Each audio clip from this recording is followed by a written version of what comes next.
اللهم صل على محمد وعلى آل محمد كما صليت على إبراهيم وعلى آل إبراهيم إنك حميد مجيد. اللهم بارك على محمد وعلى آل محمد كما باركت على إبراهيم وعلى آل إبراهيم إنك حميد مجيد. أعوذ بالله من الشيطان الرجيم. بسم الله الرحمن الرحيم. ولو أنهم آمنوا واتقوا لمثوبة من عند الله خير لو كانوا يعلمون.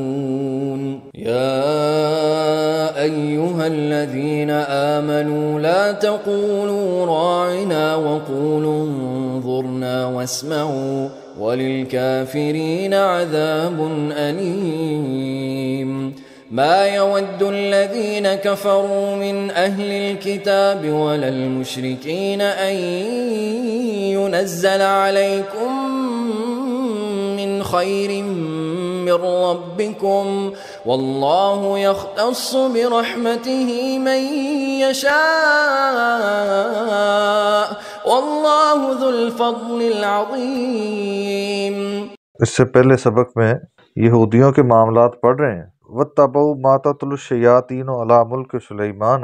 اس سے پچھلے سبق میں ہم نے پڑھا تھا کہ انہوں نے پیروی کی، انہوں نے عمل کیا اس بات پر جو شیطان نے ان کو سکھایا عَلَىٰ مُلْكِ سُلَيْمَانَ، حضرت سلیمان علیہ السلام کی سلطنت میں. وَمَا كَفَرَ سُلَيْمَانُ وَلَٰكِنَّ الشَّيَاطِينَ كَفَرُوا. سلیمان علیہ السلام نے ایسا کوئی کفریہ کام نہیں کیا تھا، بلکہ یہ کفریہ کام، یہ عمل کس نے کیا تھا؟ شیطانوں نے. کیا کرتے تھے؟ یعلمون الناس السحر، لوگوں کو جادو سکھاتے تھے. وما انزل علی الملکین ببابل ہاروت و ماروت. ایک تو جادو سکھاتے تھے اور دوسرا کیا کرتے تھے؟ وہ علم بھی سکھاتے تھے جو نازل کیا گیا دو فرشتوں پر، ہاروت اور ماروت. وما یعلمان من احد حتی یقولا انما نحن فتنہ. اور وہ جو فرشتے تھے وہ کسی کو بھی کوئی بات نہیں دیتے تھے، کوئی علم نہیں سکھاتے تھے تب تک جب تک وہ یہ الارم ساتھ دے نہ دیتے کہ ہم کیا ہیں؟ فتنہ ہیں، ہم آزمائش کے لیے ہیں. لہٰذا جو علم آپ ہم سے سیکھو گے یہ آزمائش ہے، اس لیے الرٹ رہو. فَيَتَعَلَّمُونَ مِنْهُمَا مَا يُفَرِّقُونَ بِهِ بَيْنَ الْمَرْءِ وَزَوْجِهِ. تو وہ ان سے سیکھتے وہ علم جو کسی آدمی اور اس کی بیوی کے درمیان جھگڑا کروا دیتا، علیحدگی کروا دیتا. وَمَا هُمْ بِضَارِّينَ بِهِ مِنْ أَحَدٍ إِلَّا بِإِذْنِ اللَّهِ. وہ اللہ کی اجازت، اللہ کے حکم کے بغیر کسی کو کوئی نقصان نہیں دے سکتے تھے. وَيَتَعَلَّمُونَ مَا يَضُرُّهُمْ وَلَا يَنْفَعُهُمْ.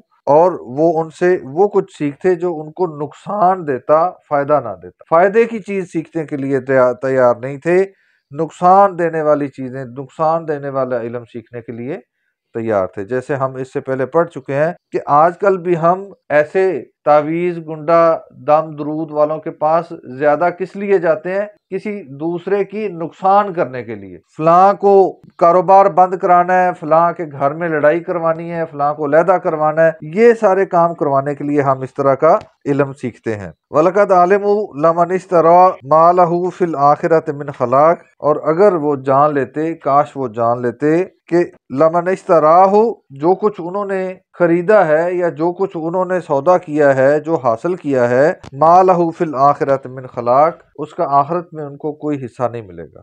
آخرت ان کی برباد ہو جائے گی، یہ چیز آخرت میں فائدہ دینے والی بالکل نہیں ہے. وَلَبِئْسَ مَا شَرَوْا بِهِ أَنفُسَهُمْ.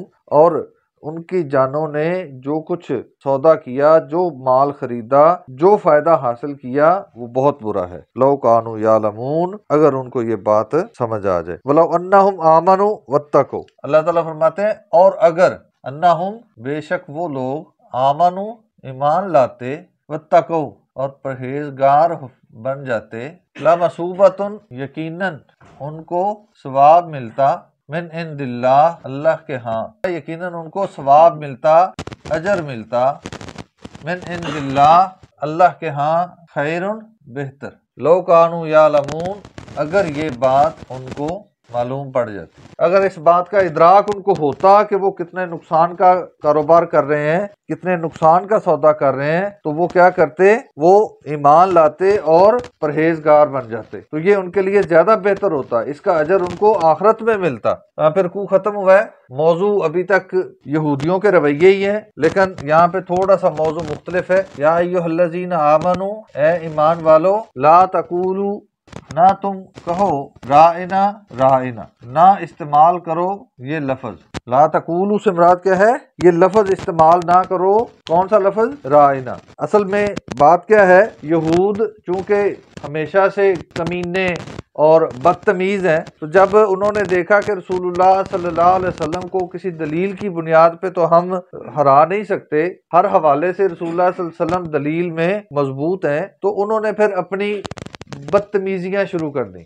یہ تھا گھٹیا پن کہ وہ جب بھی آپ صلی اللہ علیہ وسلم کی مجلس میں آتے تو مختلف طریقوں سے آپ صلی اللہ علیہ وسلم کو گفتگو میں زج کرنے کی کوشش کرتے، کبھی اونچا بولنے لگتے، کبھی کوئی ایسے ذو معنی الفاظ استعمال کرتے۔ تو یہ جو لفظ رائنا ہے، اس کا اصل معنی ہے کسی کو مخاطب کر کے اپنی طرف متوجہ کرنا، ٹھہریے سنیے۔ تو یہود کیا کرتے تھے، اس لفظ کو تھوڑا سا مروڑ کے اس کا پہلو بدل دیتے۔ عبرانی زبان کا ایک لفظ اس سے ملتا جلتا ہے، اسی طرح اس لفظ کو تھوڑا اس کے اعراب میں تبدیلی کر لیں تو دو تین مختلف معنی ہے۔ ایک عبرانی زبان کا لفظ ہے، ایک عربی زبان کا ہی لفظ ہے۔ رائنا، رائنا، رائی کہتے ہیں چرواہے کو، رائنا اے ہمارے چرواہے۔ اگر ہم آج کے دور میں یہ لفظ بولیں تو ہم کسی کو کمی کمین کہتے ہیں، اس انداز میں بلانے کی کوشش کرتے۔ تو صحابہ تو وہ ٹرم استعمال کرتے جو کسی کو مخاطب کرنے کے لیے کی جاتی ہے، لیکن یہود اس ٹرم کو مروڑ کے غلط استعمال کرتے۔ تو اللہ تعالیٰ نے صحابہ کو پیغام دیا کہ تم یہ ٹرم استعمال ہی نہ کرو، یہ لفظ استعمال ہی نہ کرو، تاکہ مجلس میں بیٹھے دوسرے لوگ اس لفظ کو بگاڑ کے استعمال نہ کر سکیں۔ اس کی بجائے دوسرا لفظ استعمال کرو، وہ کیا ہے؟ وَقُولُوا، اور کہو انظرنا۔ کیا معنی ہے اس کا؟ ہماری طرف دیکھیے یا ہماری طرف توجہ کیجیے، یعنی یہ بھی کسی کو مخاطب کرنے کے الفاظ ہیں۔ تو اللہ تعالیٰ نے وہ لفظ جس کا مروڑ کے وہ ذو معنی لفظ کے طور پہ زج کرنے کے لیے استعمال کرتے تھے، وہ لفظ آپ صلی اللہ علیہ وسلم کی مجلس میں استعمال کرنے سے ہی منع کر دیا۔ وَاسْمَعُوا، اور سنو، یعنی یہ لفظ استعمال کرو جب کبھی آپ صلی اللہ علیہ وسلم کو مخاطب کرنا ہو، اور آپ کی باتوں کو غور سے سنو۔ وَلِلْكَافِرِينَ، اور کفار کے لیے عذاب علیم، دردناک عذاب ہے۔ یعنی جو لوگ رسول اللہ صلی اللہ علیہ وسلم کو زج کرنے کے لیے مروڑ کے زبانوں کا استعمال کرتے ہیں، الفاظ کا غلط استعمال کرتے ہیں، پھر ان کا انجام کیا ہوگا۔ ما یودو، نہیں چاہتے، نہیں پسند کرتے، الذین کفروا، کفار، من اہل الکتاب، اہل کتاب میں سے، ولا المشرکین، اور نہ ہی مشرکین یعنی بت پرست، یعنی اہل کتاب میں سے جو کفار ہیں وہ بھی نہیں چاہتے، اور بت پرست جو مشرکین ہیں وہ بھی نہیں چاہتے۔ کیا نہیں چاہتے؟ ان ینزل، یہ کہ نازل کی جائے، علیکم، تم پر، من خیرن، کوئی بھلائی، من ربکم، تمہارے رب کی طرف سے۔ مشرکین مکہ بھی، مشرکین یعنی بت پرست بھی، اور یہود و نصارہ دونوں، اہل کتاب اور مشرکین دونوں میں سے جو کفار ہیں وہ یہ نہیں چاہتے کہ تم پر اللہ کی طرف سے کوئی بھلائی نازل ہو، جبکہ واللہ، اور اللہ تعالیٰ، یختص برحمتہ، مخصوص کر دیتا ہے اپنی رحمت کے ساتھ، میں یشاء، جس کو چاہتا ہے۔ واللہ ذو الفضل العظیم، اور اللہ تعالیٰ بہت عظیم فضل کا مالک ہے، بہت بڑے فضل کا مالک ہے۔